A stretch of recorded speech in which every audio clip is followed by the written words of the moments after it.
If you're not paying for the product, you are the product. You are being programmed. WhatsApp, a platform that has more than 2.7 billion people worldwide and is already projected to hit a 3.14 billion user base by 2025, has secrets that would make you creep out. Who knew that behind a platform that looks heavily protected with its end-to-end encryption policy would be a host to hackers from all over the world? And to make matters worse, the whole inception of the messaging platform is imbued in controversies, some that are so dark that it might make you boycott social media in general. So, let's uncover how a simple message app has a dark side that most people don't know. Hi, my name is John, and I cover controversies related to big companies. While WhatsApp seems like a friendly messaging service, I discovered that there's a whole new side that people don't know of, and it's disturbing. The birth of WhatsApp, 2009. It seems like just yesterday when the iPhone was released in 2009. The world was getting to grips with the new concept of smartphone downloadable apps. And to make things exciting, Facebook was rapidly growing, doing most of the marketing for social media in general. Brian Acton was an ambitious programmer who wanted to work at Facebook. However, during this chaotic time, Facebook turned Brian down. But instead of taking it to his ego, here's what he said. Brian seemed like a guy with a positive attitude, and without taking anything in a negative way, he started working hard day and night with his friends. And just a couple of months later, they came up with this idea with an app called WhatsApp. Due to its unique name resembling the phrase "What's up" and mixing it up with the crazy slang-oriented internet language, the app's name itself was more of a marketing material. Brian Acton and Jan Koum were two friends who invented this crazy idea. Since they wanted to differ from Facebook, it was an app first designed for people to update their status. However, the world changed when they introduced private messages to the app. Suddenly, WhatsApp started gaining a lot of momentum and thousands of people joined. However, then came the big innovation. You see, traditional texting was quite expensive throughout the world, and WhatsApp was offering messaging for literally free as long as you have an internet connection. This seemed like a next-level technology, but then we saw a bigger issue. WhatsApp's big controversy. WhatsApp's money-making problem, 2010. Things were going well until the founders had to make some money. You see, offering a messaging service for free was quite expensive for them. The two founders hated ads and left their jobs at Yahoo for that exact reason. They just hated how Yahoo was sort of pushing everyone's buttons when it came to advertising. And generally, free applications make money in one of three ways. This includes advertising, in-app purchases, and selling user data to advertisers. But the founders hated ads so much that they even put up a blog post on why they hate ads, and it's never been an option for them. According to them, advertising isn't just changing the overall aesthetics, but it's also insulting your intelligence and interrupting your train of thought. So boom! There goes one of the biggest ways to earn right out of the window. Their main motive with WhatsApp was to make an application that would be free to use and that people would want to use. They were just using their original seed funding given by some friends. But so far, the company was just moving without making any revenue. It came to a point where they even worked off cheap IKEA tables and wore blankets for warmth. While other companies like Facebook, Instagram, Twitter, and Tumblr would go instantly, WhatsApp was the exact opposite. It garnered a lot of users initially, but there was literally no way to monetize it. That's where WhatsApp introduced the $1 fee in some countries. Some areas were required to buy the app, while in other countries, you could use the app for a year and then have to buy it. But to add another interesting part, WhatsApp wouldn't force you to buy this app. Rather, if someone refused to pay the $1 fee, WhatsApp would simply let them keep the app for free. Sounds pretty awkward, right? But even this approach wasn't effective at all and only covered their basic costs. The business model. So what's the business model there? Well, it was developing and quite interesting. You see, tech companies have a weird business model. A company can be worth millions even if it is not profitable or has a clear-cut plan for making money. The same happened with WhatsApp, which was offered by Sequoia Capital and offered them millions of dollars. But instead of interfering with the app, they would let WhatsApp do everything for its own sake. And when we think about WhatsApp, they were denying all investors because they usually like to push brash monetization schemes. But for now, WhatsApp would get investors that were less penetrative into the company's vision, and they got offered millions of dollars. In other words, without having to charge the users a penny, WhatsApp would be able to sustain itself. But there was a huge problem once again. You see, while WhatsApp was putting out paid ads and garnering many people to the platform, a huge problem occurred. At some point, the investors started yearning for some sort of profitable business model.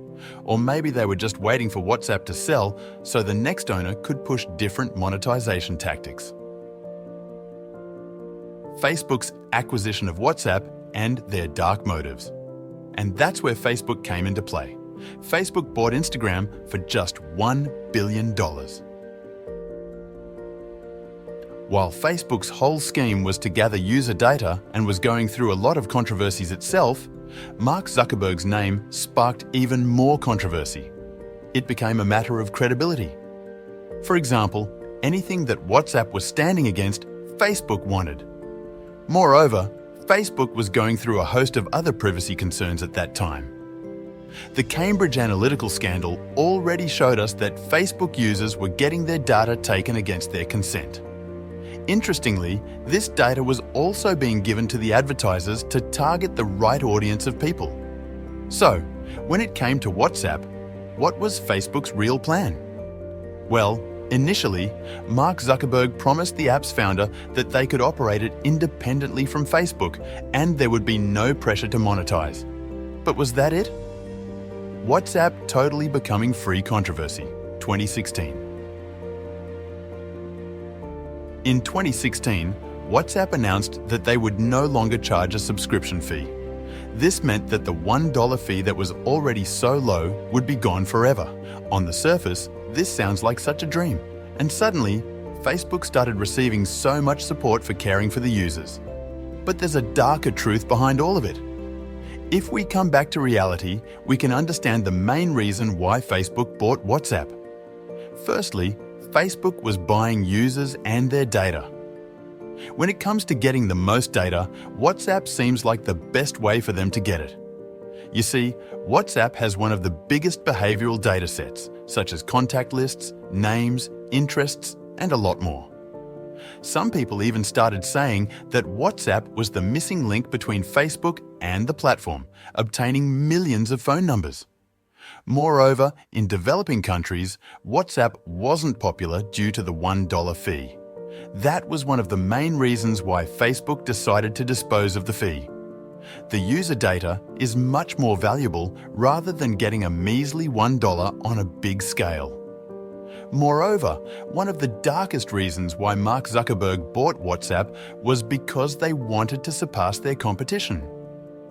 After Mark Zuckerberg saw how WhatsApp founders were invited to Google's Mountain View headquarters for a meeting, he made an offer the founders couldn't refuse. But that's where things turned even darker, and it was the #delete Facebook controversy. #delete Facebook controversy. In 2017, WhatsApp founder Brian Acton quit after a conflict with Mark Zuckerberg. This fight was regarding WhatsApp's monetization plans to share data with Facebook. As soon as he left, he lost around $850 million in invested stock. But he just didn't want to be a part of this dirty advertising tactic. Then, he would even go as far as to tweet things like #delete Facebook.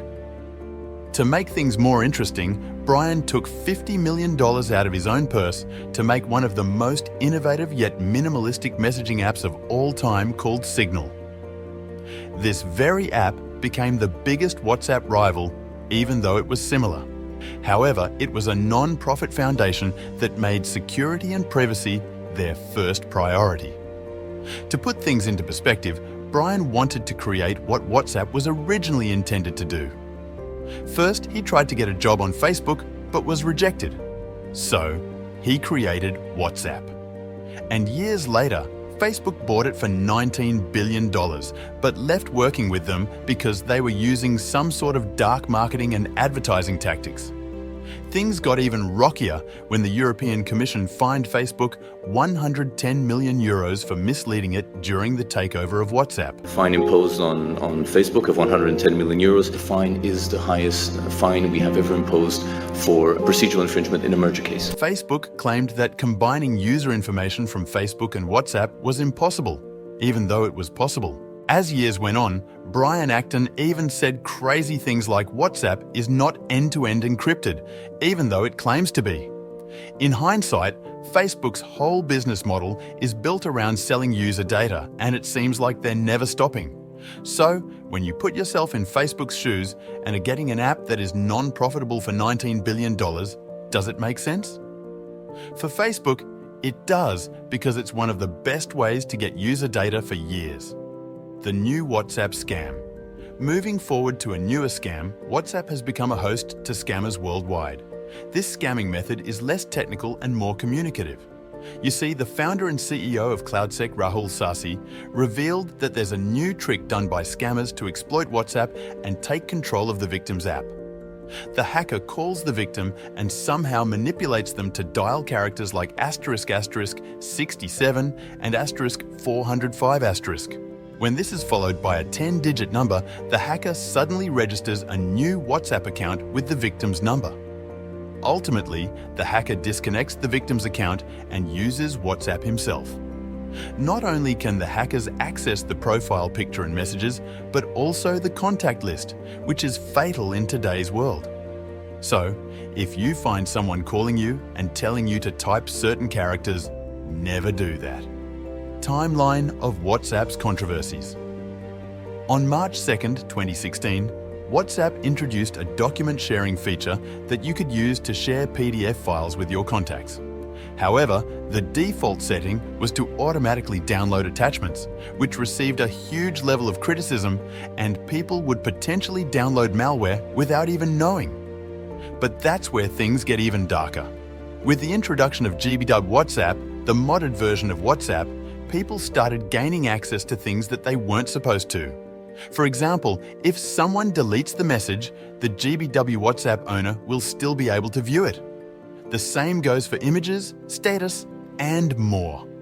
Moreover, it would even allow you to download deleted things, sparking a lot of controversy in the world of social media. While the app still exists on the internet somewhere, WhatsApp has already taken a huge step in resolving this issue. They can check if someone is using the modded version and give them a permanent ban. But in 2019, something crazy happened. There came a security flaw that allowed hackers to use a GIF image file. However, this GIF would allow hackers to gain access to the recipient's data. This flaw was reported by a user named Awakened on GitHub, explaining how the exploit worked. Final Verdict WhatsApp is an app used by billions of users from around the world.